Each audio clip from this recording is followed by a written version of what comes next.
Kayo nga po yung nagsalita at nag-post din sa inyong Facebook account na meron po kayong mga dokumento na galing mismo dito sa yumaong si DPWH Undersecretary Maria Catalina Cabral.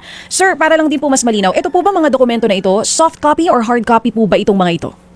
Soft copy po. At ito po ay actually na-discuss natin last time I was on your show tungkol sa mga budget insertions ng mga kumpanya na may connection si Congressman Edwin Garjola. At ang files na ito ay ibinigay sa akin ni Yusek Cabral noong September 4 with the approval of Secretary Vince Dizon. Oo, parang anong nangyari po ba dito ay sa inyo daw po ipinapabigay, iniutos si Sec Vince Dizon na sa inyo ibinigay dahil ano daw pong dahilan? Magandang tanong po. Ako po ay nagsusulat sa DPWH nung June pa para sa mga files ng mga congressional budget allocations. At nag-meet po ako sa office ni Yusek Cabral nung June 11. Tapos August 11 nag-follow up ako. Tapos nung may change of leadership sa DPWH, naisip ko baka pag mawala si Yusek Cabral, mawawala din ang kanyang files. Kaya nag-set ako ng meeting through Director Alex Bote, September 4. At nung nandun ako, tinawagan ni Yusek Cabral si Sec Vince kung okay na i-release ang mga files na ito. At sabi ni Sec Vince, dahil ang kanilang push ay para sa transparency, pwedeng ibigay kay Leandro. At ang aking understanding, isa sa publiko nga ang mga files ng DPWH para maunawaan ng taong bayan ano talaga yung nangyayari sa mga projects that are funded in the 2025 and other budgets. Oo, para lang po malinaw, yung sinasabi nyo na mawawala sa opisina ng DPWH, tama po? Kasi ang nangyari nga, ayon sa ICI nung nakausap ko sila November 18, ay nung bumisita sila in early September sa office ni Yusek Cabral, wala na ang kanyang computer at naka-cordon off ang kanyang opisina. At ang sinabi nila, hindi binigay sa kanila ang mga internal files ni Yusek Cabral. Sir, meron pa po bang ibang pinagbigyan bukod po sa inyo, itong si Yusek Cabral? Nung po kayo ay physically na nagkita at iniabot po itong mga files na ito, naitanong niyo po ba kung meron pa siyang ibang napagbigyan? Ang files ay may mga pangalan ng mga nag-encode ng mga line items. Kaya baka yung ibang staff sa kanyang opisina ay may kopya din nito. At sana protektahan natin ang mga staff sa opisina ni Yusek Cabral dahil maraming mga may ayaw na lumabas ang mga files na ito. Oo. Yan po ay direktang sinabi po ba sa inyo ni Yusek Cabral o ito po ay assumption nyo? I'm saying based on the file, may mga pangalan ng kanyang mga staff. At actually, nakuha ko po ito as soft copy from her staff. Kaya kung saang computer pinanggalingan ang files na ito, may kopya. At baka ang iba din sa mga computer sa kanyang opisina ay may kopya din. Oo. Sir, balikan ko lang nung time po na iniabot po itong mga dokumentong ito na soft copy nga. Si Yusek Cabral lang po ba ang nandoon o may mga kasama po siya at ilan po yung kasama niya kung meron man? I set the meeting through Director Alex Bote kasi si Yusek Cabral ay parang nag-courtesy resignation na noong September 4. At nandoon po ang kanyang mga staff at kaya ako po sinasabi na sa tingin ko may iba din na mga may kopya nito kasi ang staff naman niya ang nag-ooperate ng kanyang computer. Sir, how many staff yung kasama po ni Yusek Cabral that time and what was the exact date again, sir? At pwede po ba naming malaman kung saan kayo eksaktong nagkita at anong oras po ito? Opo. Yung file na nakuha ko ay may timestamp parang 6:04 PM September 4 at baka mga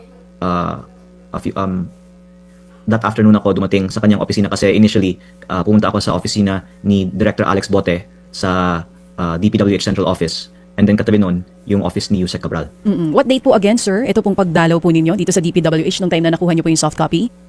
September 4. September 4, oo. So, through Sec Bote, doon po kayo mismo sa loob ng opisina nitong Secretary Bote na binabanggit ninyo? Director Bote. Yes po, sir. And then I went to Yusek Cabral's office next to his and then we went to the office of their staff kasi doon po yung mga computers at marami po mga staff sa bawat opisina ng DPWH. Sir, yung pong pagdaan ninyo doon sa isang sinasabi nyo na Sec Bote, may dahilan po ba yon kung bakit po kayo dumaan muna doon bago po kayo rumekta kay Sec Cabral?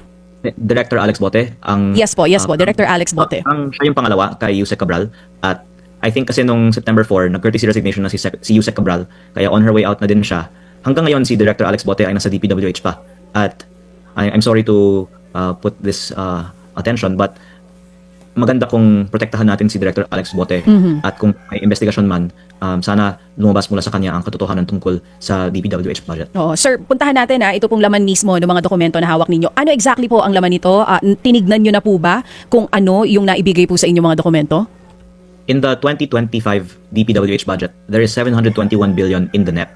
Of that, there is 401 billion that is allocable to the district congressman and 320 billion that is outside of the allocable. At bawat isa sa mga proyektong ito ay may mga notes sa Excel spreadsheet na ito sa 401 billion nakalagay sino yung nag-allocate na district congressman. Tapos yung 320 billion naman, nakalagay din yung proponent na district congressman, senator, may mga pribadong individual, at may mga miyembro din ng ehekutibo kasama ang mga secretary at undersecretary ng ibang mga ahensya na walang kinalaman sa DPWH pero nakalista na nag-propose ng mga flood control projects. Oo, nabanggit nyo nga rin po yan sa inyong press con, ano, even sa post nyo. Sinasabi nyo, hindi lang po mga senador ang nandito, even executive secretaries, nakalagay po dyan sa file na yan. Pati undersecretaries po. At may mga pribadong individual din. I can say that these private individuals are contractors. Sir, gaano po kalawak yung dokumento na hawak ninyo? Are we just talking about last year's budget or maging yung previous years kasama po? I have some level of detail for the previous years, but I have the most detail for the 2025 National Expenditure Program. Okay, Pero meron din po akong ibang source para sa BICAM insertions din sa 2025 budget. At ang, I think, maganda eventually lalabas din ang mga insertions ng lahat ng mga congressmen at senators, especially for the 2025 budget. Diyan po ba sa mga hawak ninyo at doon sa mga nagdaang pagdinig, meron po bang mga pangalan na nabanggit doon na nandyan din sa file ninyo? Opo, sabi ko nga na halos lahat ay nasa 2025 file at kahit yung mga hindi natin ini-expect na nasa executive ay nandito din sa 2025 file. Congressman, makasingit lang ano, Cha, please. Yung again, yaang pinanggagalingan yan ay galing kay Secretary Cabral na napunta kay Ginoong Dizon, kay Secretary Dizon bago po makarating sa inyo. Bakit pa kinakailangan nyo magpaalam sa kanya kung sakasakali bago yan ilabas? Maganda pong tanong. Una, importante ang file na ito at maganda pag isa publiko, pwedeng official para walang mag-question ng authenticity at may paliwanag din ang DPWH sa laman nito at sana kompleto din. At kung may mas marami pang files na makalap sila sa opisina ni Yusek Cabral, isabay-sabay na nilang ipakita ang full picture. At pangalawa, dahil si Secretary Vince naman ang nagsabi kay Yusek Cabral sa telepono na pwedeng ibigay ito kay Leandro, ayoko naman na mag-deviate sa usapan namin. Pero my understanding was after it was authorized to be given to me, isa sa publiko din naman ito or at least ibibigay sa ICI at Ombudsman. Kaya pinakita ko na rin siya sa ICI at sa Ombudsman. At pangatlo, just practically speaking, marami pong mga taong nakapangalan dito at ayaw nila na lumabas na may na-propose silang mga proyekto. At kung may mga apektuhan dito, ayaw ko sana na I'm just acting on my own. Sana at least through DPWH na lang. Okay, sige. So, hindi nyo yan isa sa publiko hanggat walang klarong go signal sa inyo si Secretary Vince Dizon. Magandang tanong po yan at ang post ko po ay I would prefer that DPWH be the one to release it. Okay, so hindi kayo kung hindi ang DPWH. Bakit? Hindi ko po sinasabi na imposible na Ikaw? isa sa publiko. Pero I think that Secretary Vince has said that may transparency ngayon sa DPWH at naniniwala naman po ako na sincero na gusto nila na baguhin ang dating puro mga secret insertions sa DPWH pero ang isang consideration nga ay maraming mga nandito na ayaw na lumabas ang kanilang mga pangalan. Okay, Congressman, it is a fact, no, that insertions are not illegal per se. No? That's a fact, right? Insertions are not illegal per se, no? Hindi naman siya illegal. And then, yung sinasabi po na mga pag-allocate ng pondo sa particular na proyekto ng isang particular na mambabatas, wala din pong illegal doon. Do you agree sa kanyang pong kaisipan at statement? I agree and that's why it should be okay to release the files. But I think there's also number one, political or reputational impact. Because ngayon, galit nga ang tao sa korupsyon sa DPWH. At baka may assumption ng taong bayan na kung ikaw ay nag-insert ng isang proyekto na kinabang doon. Pero I agree with you na hindi necessarily the case. Pero number two, marami din kasing mga proponent dito na may connection sa mga contractor na eventually na-award ng mga kontratang ito. Okay, opo. So yung nga po, no? So again, kasi Congressman, we have to be really careful, ano?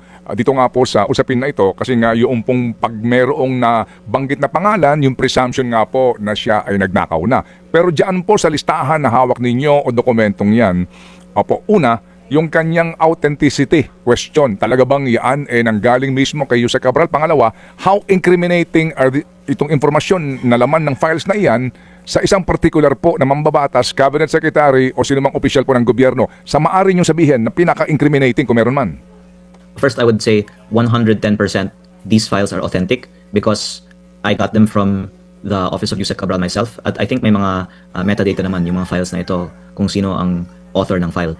Ang tanong on how incriminating it can be is may mga proponent dito na mismo ay contractor ng mga proyekto na pinondohan ng mga insertions na ito. Kaya kung ma-prove na yung contractor mismo ang nagpalagay ng mga projects sa budget, I think that would be incriminating. But generally, mga politiko nga ang mga proponent dito at mangyayari lang kung lumabas ito ay it would be a lead for further investigation. Ano ang relasyon ng proponent sa eventual contractor, kung sila ba ay, for example, campaign donor o kaibigan na baka search pa ng gobyerno kung may financial transaction involved. Opo. I am not sure kung have you gone through the second supplemental affidavit of Yusek Bernardo of DPWH? No po. Okay. Sir, ano ba format niyan? Sorry po sa paghingi po ng ilang detalye. Kasi ito po, babasahin ko lang po yung portion. I hope you don't mind, Congressman. Doon po sa under item number 131, Undersecretary Maria Catalina Cathy E. Cabral. 13131, as a general rule and with very little exceptions, it is Yusek Maria Catalina Cathy E. Cabral with the imprimatur of Secretary Mark Villar and later continued by Secretary Manny Bonoan, who had control at the DPWH level to remove, include, and deduct or modify insertions of items in the NEP for infrastructure or those pertaining to DPWH. Second, 132. Yusek Cabral would tell me that she would communicate and meet legislators to inform them of the amount of their allocations and ask them for titles of projects that they want to include in the DPWH budget. Next, in a matrix of process flow that I have prepared, which I am attaching here to as Annex N, Yusek Cabral has total influence and authority in preparing and finalizing the NEP for infrastructure. Okay, dyan muna ako. So meron siyang ginawa dito na attachment nga po, no? At nakalagay po dito nga yung sinasabi po na NEP preparation, etc. at saka yung intervention ng mga mambabatas. So, ito ho ba kanyang statement ay ni Bernardo ay napapatotohanan ng hawak yung dokumento? Totoo po na si Yusek Cabral ang gumagawa ng budget. Ang question lang ay sino nang bibigay sa kanya ng mga instruction. At sinabi po ni Yusek Bernardo, si Secretary Manny Bonoan ay isa dyan. At nandito po sa listahan, meron column on handwritten notes. Napaka-comprehensive talaga ng files ni Yusek Cabral. Pati yung mga handwritten notes, ginagawa niyang soft copy. At nakalagay dito sa mga handwritten notes, puro mga SMB for evaluation, SMB recommended. At I guess we can surmise that SMB is Secretary Manny Bonoan. Okay. So, yan ho palang hawak yung files ay pati ho yung mga notations, ano po, handwritten by Yusek Cabral ay nandidiyan, kumbaga. It doesn't say who handwrote them, but basta kung ano yung handwritten note, nakalagay dito na digitize. Kaya pati may mga dialogue din dito parang SMB colon, tapos may comment siya. Okay, opo. Sige po. Sige. Ika ninyo, ito inyong naibigay sa ICI at sa Ombudsman. Ano ang kanila pong sinabi sa inyo after receipt and perhaps after their study? Sabi nila, useful ito sa kanilang investigasyon kasi meron nga silang listahan ng mga ghost projects na I think 421 na may halagang 30 billion na hindi nila maitukoy sino yung mga proponent dahil wala pa silang nakitang listahan katulad nito before I showed it to them. At makakatulong talaga na malaman sino ang nagpapondo sa mga ghost projects para hindi lang yung contractor, pati yung proponent yung pwedeng maimbestigahan. Okay. Nandiyan ba yung mga pangalan ni former Speaker Martin Romualdez, Congressman Sandro Marcos, or even the Executive Secretary, former Executive Secretary Lucas Bersamin? Ayoko pong mag-single out ng mga tao kasi ang assumption na lang ng taong bayan I think is fair na halos lahat naman ng tao sa gobyerno ay nagpapalagay ng mga projects sa national budget. Okay, sige po. We respect that. Ano po? Ito lang ho kasi may mga nagtatanong po dito na ilang pong kababayan natin. Okay, sige. Pero, sir, pwede ba akong magbigay ng isang pangalan? Well, go ahead. Maliban sa yung nabanggit ko last time on your show about Congressman Edwin Garjola na may over 20 billion projects dito, over the weekend kasi may isa akong kasamahan sa Kongreso na nagsabi, bakit hindi lang ni Leandro isa publiko ang listahan? Ang sagot dyan na banggit ko na kanina, pero yung isa is ayoko naman na magalit sa akin yung buong Kongreso. Pero dahil siya ay nanawagan na isa publiko ko, pwede kong banggitin ang insertions niya. Ito po ay si Bicol Saro Party List Representative Terry Redon. Si Bicol Saro Party List po ay may 150 million pesos road project insertion sa Pamplona at Pasacao, Camarines Sur. Ito pong dalawang line items, 75 million pesos each, were awarded to the same company, Bicol Gold Rock, at a winning price of 73.5 million pesos, which is 2% below the approved budget. And this same company, Bicol Gold Rock, has cornered the majority of projects like this in this area. Kaya just to give that one little example, kasi nanawagan naman si Kong Redon na ilabas ang listahan, pwede niyang i-check kung tunay ba na ang Bicol Saro Party List ay nag-submit ng 150 million pesos road projects sa Kamsur at pwede nating tingnan kung may kaugnayan ang Bicol Saro Party List sa Bicol Gold Rock na contractor. Okay, but I'd like to remind the good gentleman from Batangas that Mr. Ridon assumed, run for Bicol Saro Party List only this 2025 elections as the first nominee, ha? Ito pong sinasabi niyong budget na 2025, ang presumption po dito, binuo ito noong 2024 pa po, no? Ibig sabihin, noong 19th Congress. So, most likely, that time, iba pa po ang kinatawan ng Bicol Saro, just to put it in the right perspective po, Congressman. Yes, sir. At yung mga insertions naman ng party list ay hindi ng congressman necessarily, pero ng party list. Kaya Okay. ako po, I agree with you, binibigyan din ng perspective. Ito ang insertion ng party list. At Opo. para sa kaalaman ng inyong listeners, bawat party list sa Kongreso ay may 150 million pesos a year Opo.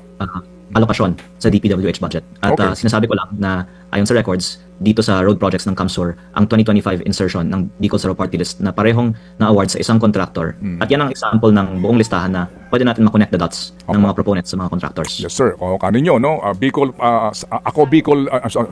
Bicol Saro. Bicol Saro Party List, ang siyang nag-insert nung budget at ang nakakuha umano ng proyekto ay isang construction company na sabi ni Congressman, i-check daw po yung pong koneksyon ng partido, party list na ito sa construction company. That is the connection ho ng mga dots na binabanggit ni Congressman para ho mas klaro po tayo. Okay, Chap, please. Congressman, Okay. tama po ba yung narinig ko? Lahat ng party list may 150 million insertion? Tama po ba yun?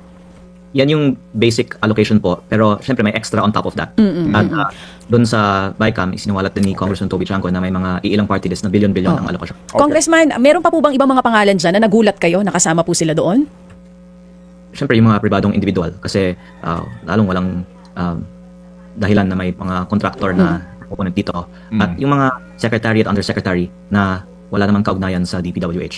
Okay. Oo. Sige. Last na lang po sa akin. Congressman, kailan po yung tamang panahon sa pagsisiwalat po ng buong laman nitong hawak po ninyong files? Aabot po ba yan this year or depende po talaga sa magiging sagot ni Sec Vince or you will decide by your own na kung kailan itong tamang panahon na ito?